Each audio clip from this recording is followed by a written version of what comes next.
Parque Burle Marx, ou Parque da Cidade, como ficou conhecido, conserva ainda hoje um pouco da Mata Atlântica, dentro de uma extensa área urbana, proporcionando aos visitantes a descoberta de obras como a arquitetura de Rino Leve, os painéis e paisagismo de Burle Marx e a presença de animais em seu habitat natural, reportando os visitantes a um passado no início do século onde tudo começou.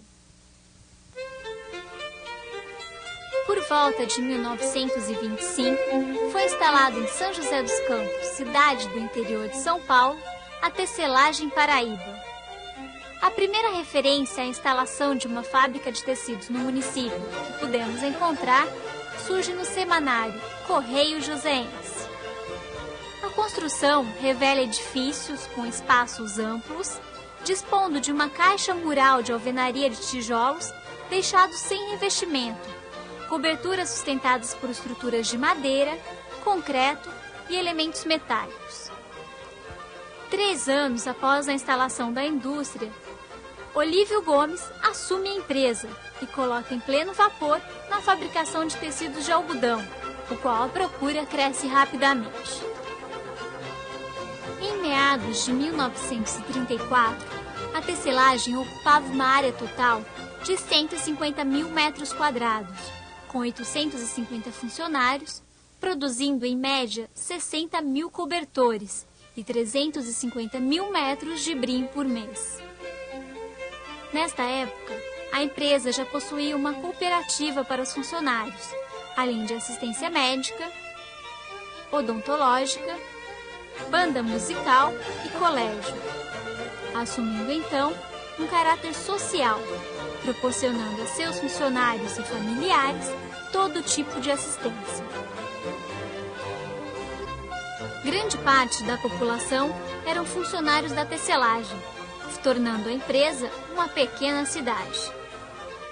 Nos anos 50, com o pós-guerra, a empresa registrou grande expansão.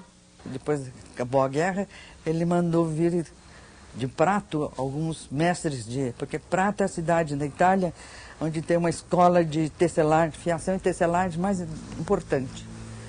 Então ele mandou um dos filhos lá, que foi e contratou um pessoal que veio, e aí começaram a fazer cobertores mais finos. Começaram primeiro de algodão melhor, depois foram para lã, depois foram para acrílico, aí fizeram a Pierre Cardin, que exportavam muito, e aí a fábrica cresceu muito. E Olívio Gomes começa a construção da residência da família, que viria a se tornar um marco da arquitetura moderna.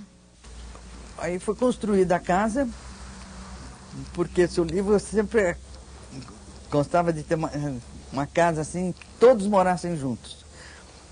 Então, por isso que a casa é tão grande. Essa casa é um movimento, é um marco do movimento modernista do Brasil. Ela está, como eu mostrei para vocês, quer dizer, a capa da exposição do Burle Marx, no Museu de Arte Moderna de Nova York, é esta casa. Essa casa, ela é muito importante. Nós recebemos, durante anos, eu fui testemunha da BBC, de televisão alemã, da Smithsonian, quer dizer, o interesse de arquitetos, de muita gente do mundo inteiro vindo aqui para visitar o Jardim do Roberto, a arquitetura do Rino. Isso merece ser tratado com muito respeito. Com projetos de Rino Leve e Carlos Milan, contando com painéis e paisagismo de Burle Marx, nasce uma das mais representativas residências projetadas, utilizando da beleza e amplitude do sítio. A residência, localizada às margens do Rio Paraíba, dispõe de 2 pavimentos, onde abriga salões de jogos, bar e vários dormitórios com a vista para os jardins.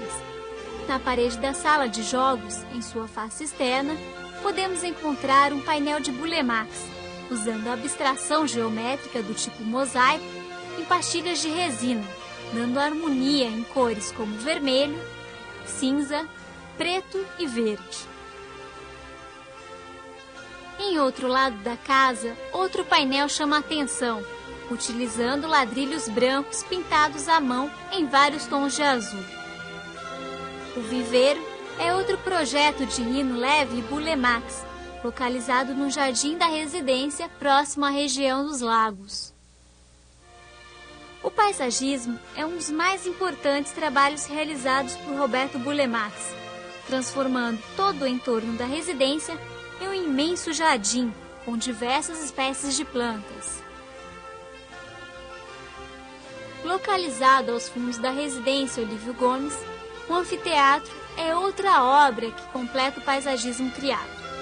Construído por uma arquibancada sobre a forma de arena, o pequeno anfiteatro se tornou elemento integrado ao conjunto dos jardins. Um pouco distante da casa, podemos encontrar longos corredores feitos por um conjunto de palmeiras imperiais alinhadas e dispostas lado a lado. Ainda dentro da fazenda, encontramos o galpão para máquinas e equipamentos, com um amplo espaço exigido para abrigar todo o maquinário da indústria da família. Em meio a construções e inovações arquitetônicas, a tecelagem, ainda nas décadas de 50 e 60, continuava a controlar cerca de 70% do mercado nacional de cobertores. No mesmo período, a Fazenda Santana do Rio Abaixo desperta a atenção da Fundação Rockefeller. A fazenda era um tipo de fazenda experimental. Ele fazia conservação de solo, que naquela época ninguém pensava. E tanto que tinha o pessoal do Rockefeller, da Fundação Rockefeller, que tinha um agrônomo que morava e fazia experimentação aqui. Tinha a Secretaria de Agricultura, o Ministério de Agricultura, e era tudo mais ou menos sustentado pela Paraíba, né? Quer dizer, só Rockefeller que não, mas o resto era tudo... E ele dizia também uma coisa que naquela época todo mundo meio que dava risada. Não é possível que uma cidade entre Rio e São Paulo não se desenvolva. Então ele acreditava muito em São José, sempre acreditou. No início da década de 80, a tapeçaria também faz parte da tecelagem, então administrada por Clemente Gomes, que contou com o apoio da filha para exercer o trabalho. Estava trabalhando com meu pai no ateliê de tapeçarias, que é ao lado do galpão de máquina, que era um ateliê dos tiares que ele comprou da Regina Grass, que é mulher do John Grass, que era uma grande tapeceira, e ele fazia tapeçarias então para o Bulemax e tapetes. Em mais de meio século, a tecelagem Paraíba caminhou junto e construiu parte da história da cidade e de várias famílias joseenses. Em 1983, depois de 65 anos de funcionamento, a indústria têxtil mais conhecida do país pede concordata e 10 anos depois, seu funcionamento chega ao fim. E foi pensando em todos os atrativos oferecidos que, com o esforço da família Gomes e a comunidade joseense, a tecelagem Paraíba fechou suas portas para o setor têxtil e abriu para a conquista do parque da cidade, abraçando a ideia de transformação, fazendo surgir o lazer, a cultura e a história. O conjunto de instalações da tecelagem Paraíba é desapropriado para efeito de preservação, valorização e reutilização social de seus espaços. Eu trabalhava na Fundação Cultural Cassiano Ricardo, o Célio Chaves era o diretor de Patrimônio Histórico.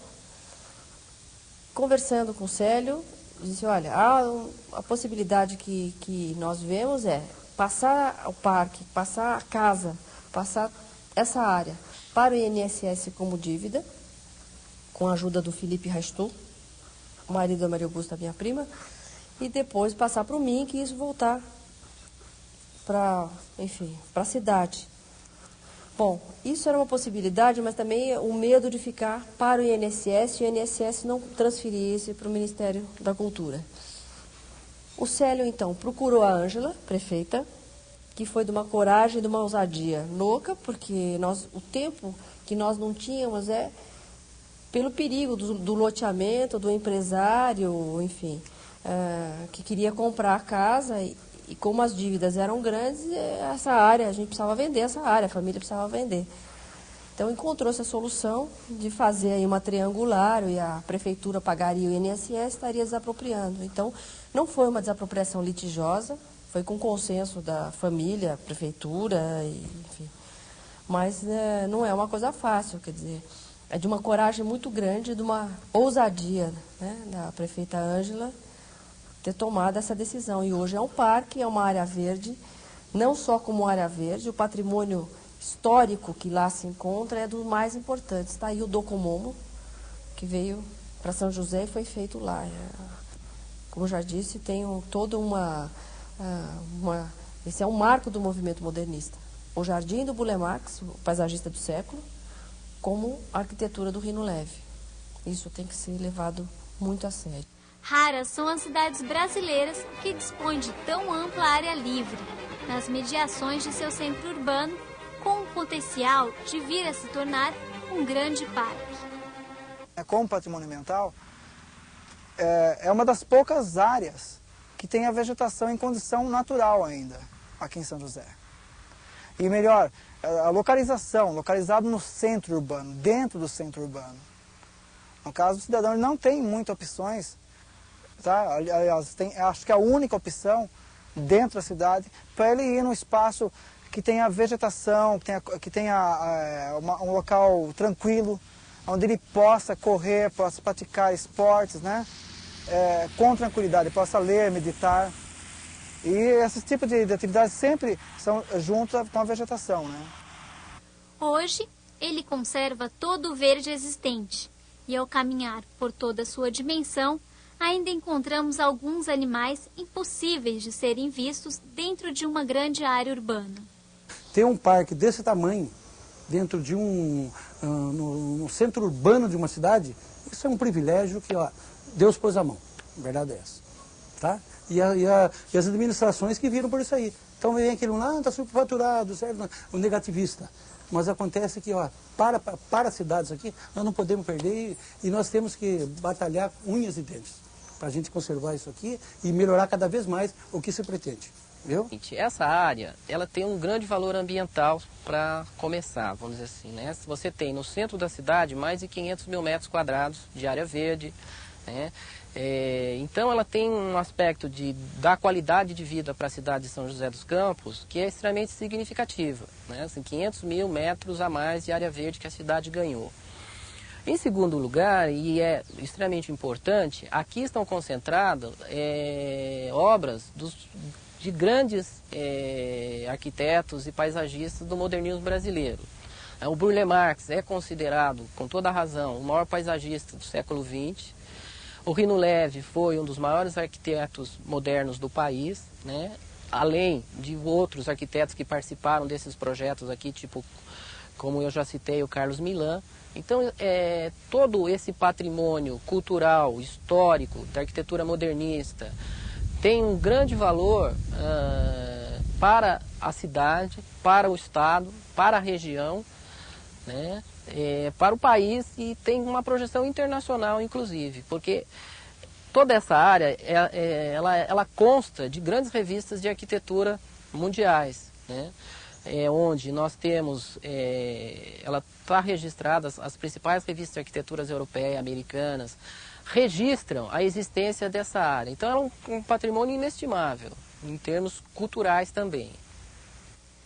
Antes, os galpões que faziam parte da tecelagem, hoje leva à comunidade o setor cultural da cidade, através da Secretaria de Cultura de São José dos Campos.